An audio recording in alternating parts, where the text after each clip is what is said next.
Some artworks are forgotten as soon as you scroll past them. Others stay in your memory for years. In today's contemporary art world, technical skill alone is not enough to be remembered.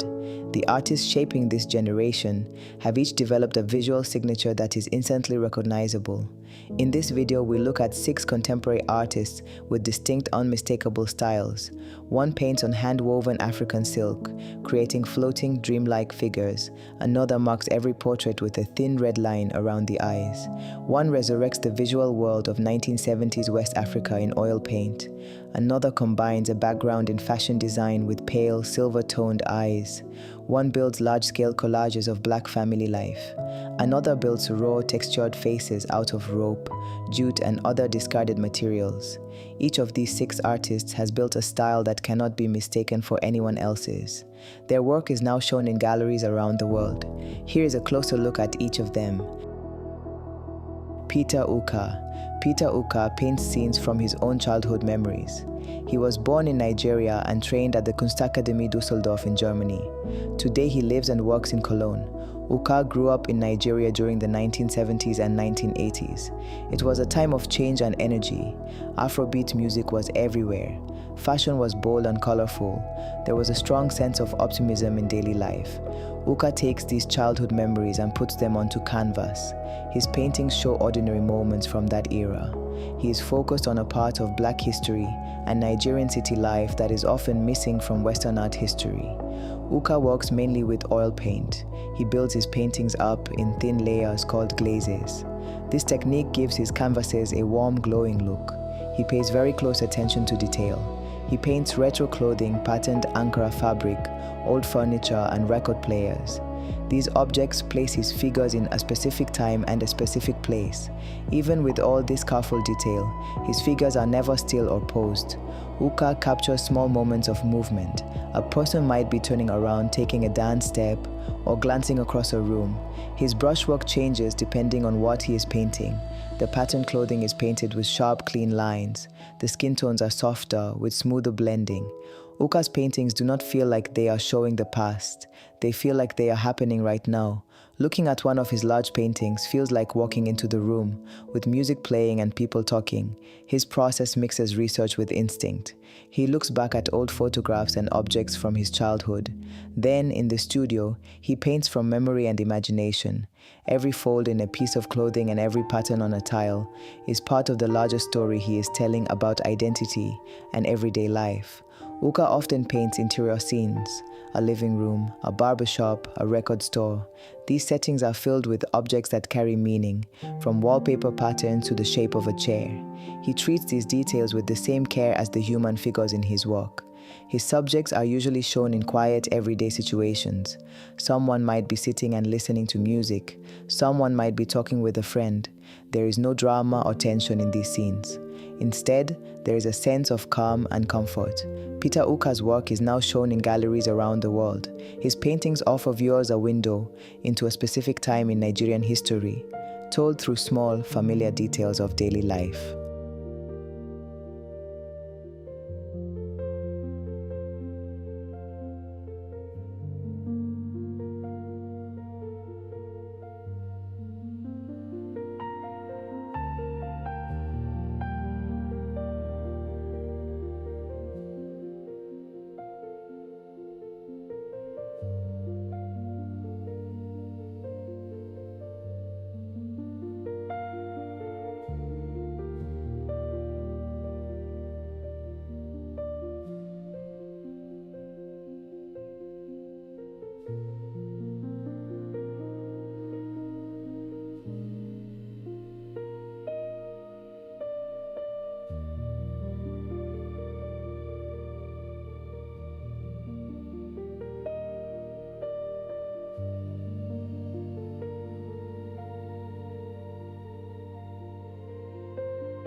Nengi Omuku. Nengi Omuku is changing what a painting can be made of. She takes a centuries-old West African textile and turns it into her canvas. Born in Nigeria, Omuku studied at the Slade School of Fine Art in London, earning both a bachelor's and a master's degree there. She now lives and works in Lagos. Her work sits at the meeting point of psychology, heritage, and the human body. Her paintings often feel soft and dreamlike. What sets her apart is her choice of material. Instead of using cotton or linen canvas, Omuku paints on Sanyan. Sanyan is a rare, hand-woven Nigerian silk fabric. It is traditionally made from wild silk and cotton by Yoruba weavers. Her process with Sanyan takes a great deal of time and effort. Omuku collects old strips of this woven cloth. She stitches them together by hand to make large panels. The seams, texture changes, and color differences in the fabric stay visible in the finished work. She then paints oil colors onto this surface, letting the texture and grain of the Sanyan show through her brush strokes. Her figures are a clear part of her signature style. She paints groups of stylized human figures without distinct faces. These figures are wrapped in flowing drapery and placed within soft, atmospheric landscapes. Because the figures lack individual faces, they do not represent specific people. Instead, they act as general symbols that explore mental health, identity, the body, and a sense of spiritual safety. There is a strong contrast in her work between her loose, expressive brushwork and the rigid, structured pattern of the hand-woven cloth underneath. Viewing a painting by Nengi Omuku feels like watching a quiet meditation on identity and peace. Because her subjects have no facial features, viewers are invited to project their own emotions and thoughts onto the figures. This makes her work feel personal to each individual viewer. Her paintings often blur the line between the physical world and the mind, with her draped figures appearing to float between land and sky. Outside of the studio, Omuku is also involved in using art to support well-being. She has helped set up initiatives that bring art into healthcare settings in Nigeria, working with the idea that art can play a role in the healing process for patients. Her exhibitions have taken place in major cities, including London and Lagos. By combining an old textile tradition with a contemporary focus on identity, Nengi Omuku has built a style of painting that is entirely her own.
Annan Affotey. Annan Affotey paints portraits that feel deeply personal. His work draws the viewer into a close connection with the people he paints. He was born and raised in Accra, Ghana. He trained at Ghanata College of Art and Design, a school known for producing many of Africa's most influential artists. He later moved to the United Kingdom and then to the United States. These moves shaped how he thinks about identity and representation in his work. Affotey does not simply paint portraits. He builds a connection between the viewer and the subject. He finds inspiration in the people around him, from family members and friends to strangers he meets in cities. He is drawn to quiet moments when people are thinking, reflecting, or simply being themselves. Affotey's paintings have one clear feature that makes them instantly recognizable. He paints a thin red line around the eyes of every subject. This is not just a decorative choice. The red line carries meaning. It represents inner struggle, emotional tiredness, and a heightened sense of awareness. It points to feelings that are not always visible on the surface. To create his portraits, Affotey uses oil and acrylic paint. He combines smooth brushwork with thick textured paint, known as impasto. He often uses palette knives and other tools to build up layers of paint. This creates a rich, sculpted texture, especially in the skin tones of his subjects. He places his figures against flat, bright single-color backgrounds. This makes the textured figure stand out clearly from the background. There is a strong contrast in his technique. The skin and face are painted with heavy texture. The eyes and clothing are painted with clean, sharp lines. This contrast reflects something true about people. There can be a difference between what is happening inside a person and what they show to the world. Affotey is skilled at capturing posture and expression. A slight tilt of the head or a direct gaze can carry a great deal of meaning in his work. His subjects rarely smile. Instead, they hold a steady, thoughtful expression that invites the viewer to look closer and consider what they might be feeling. His paintings are widely seen as a celebration of Black identity, dignity, and inner strength. He does not aim to create a simple likeness of a person. Instead, he aims to show something about their inner life. The red line around the eyes has become his signature, and it is now recognized across the contemporary art world as a mark unique to his work.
Anuk Rocha. Anuk Rocha creates portraits that feel like scenes from a dream. Her figurative painting sits somewhere between memory, theater, and imagination. She was born in Germany to Bosnian parents. Growing up between two cultures shaped her sense of identity and belonging, and these themes run through all of her art. Before she became a full-time painter, Rocha trained in fashion design in Paris at the school ESMOD.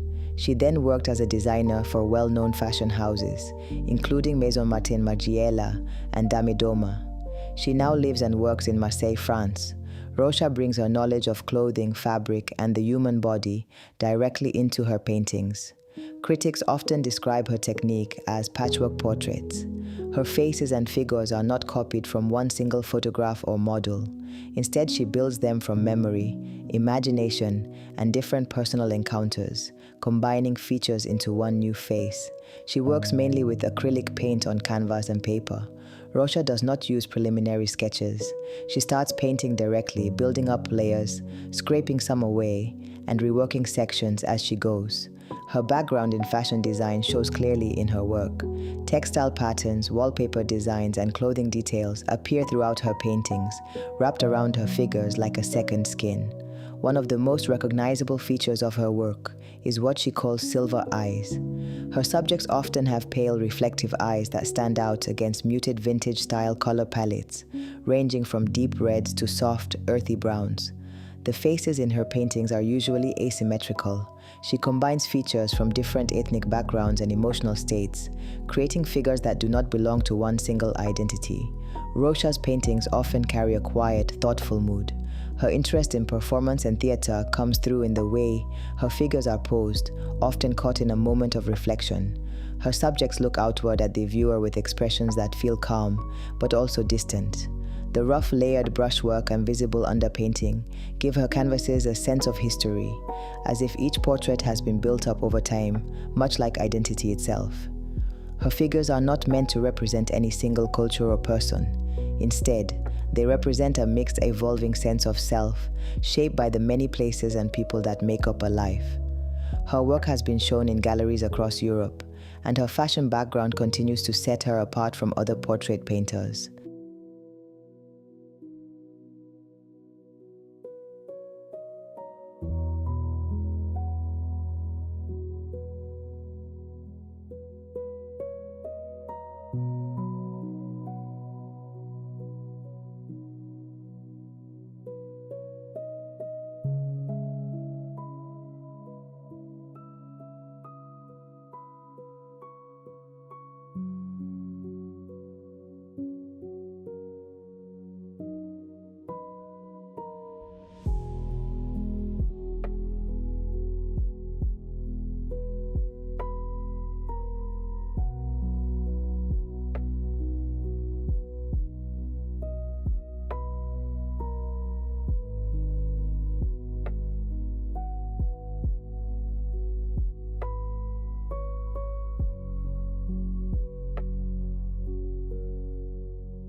Joy Labinjo. Joy Labinjo turns personal family history into large-scale paintings. She was born in the United Kingdom in 1994 to Nigerian parents. She studied at Newcastle University and now works out of London, where her career has grown quickly on the international stage. Her work looks closely at memory, race, representation, and belonging. Labinjo builds her paintings using personal family photo albums, old snapshots and historical images of Black life in Britain and West Africa. She takes small private moments, such as a family gathering or a quiet conversation in a living room, and paints them on a much larger scale. By enlarging these private moments, she gives Black domestic life a strong and lasting presence in gallery spaces. Her painting style is bold and easy to recognize. She works a bit like a collage artist, but with paint instead of paper. Rather than copying one single photograph exactly, she takes figures, furniture, plants, and architectural details from several different photographs. She then combines them into new, invented interiors and scenes that did not exist in any single original photo. Her technique relies on strong blocks of color. She uses flat, bright, saturated colors that sit next to each other in ways that sometimes clash and sometimes work in harmony. She applies paint with the loose, confident brushstrokes. She flattens perspective on purpose and simplifies complex figures into basic geometric shapes. She often includes Ankara textile patterns, wallpaper designs, and tropical plants alongside her figures, filling every part of the canvas with detail and movement. Labinjo's work manages to be both joyful and politically meaningful at the same time. Her paintings avoid telling one single, simple story about Black identity. Instead, she highlights nuance, family connection across generations, and everyday happiness. The large scale of her work, combined with her bold use of color, gives her paintings a strong physical presence that is noticeable from across a room. Her work does more than document history. It actively celebrates spaces of Black joy, community, and warmth, using a visual style that is clearly her own and easy to tell apart from other artists working today. Since finishing university, Labinjo has exhibited her work in major institutions and galleries across the United Kingdom. She has become known as one of the leading young painters working with themes of family and heritage.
John Ogbeta.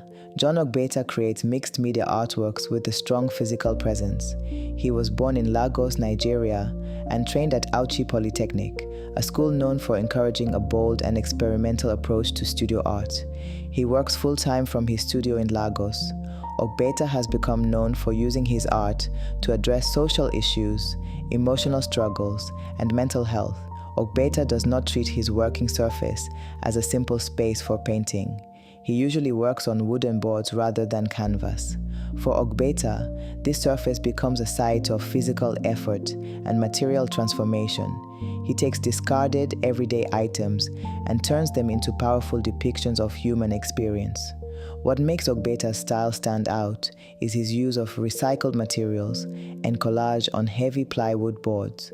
Instead of relying only on paint, he builds up oversized human faces and figures using discarded jute, burlap, rope, fabric scraps, and bottle caps. He also uses thick, textured acrylic paint. He layers, carves, and pastes these materials to create a raised textured surface that extends out from the board into the viewer's space. His work focuses heavily on facial expression. Eyes are often wide with tension. Mouths are set firmly, showing determination. Some faces appear caught in a moment of deep thought. His outlines are thick and bold, giving structure to the different raw materials he uses. He often places these gritty, textured surfaces against bright, flat areas of color, which creates a strong visual contrast across each piece. Ogbeta's work looks directly at how people cope under pressure. In a world where people often hide their struggles, his rough, textured faces act as an honest reflection of human emotion. His work touches on anxiety, social tension, and the pressures of daily life. Each piece of rope or torn fabric in his work is meant to represent the tangled nature of human thoughts and the pressures placed on people by their environment and their experiences. By turning waste materials into thoughtful depictions of the human mind, Ogbeta shows a distinctive command of both his materials and his message. His work continues to draw attention across the contemporary African art scene for its raw, tactile approach. Ogbeta's process is physically demanding. Sourcing, cutting, and attaching rough materials to a board takes far more effort than applying paint alone. This physical labor mirrors the struggle and endurance that his work often depicts.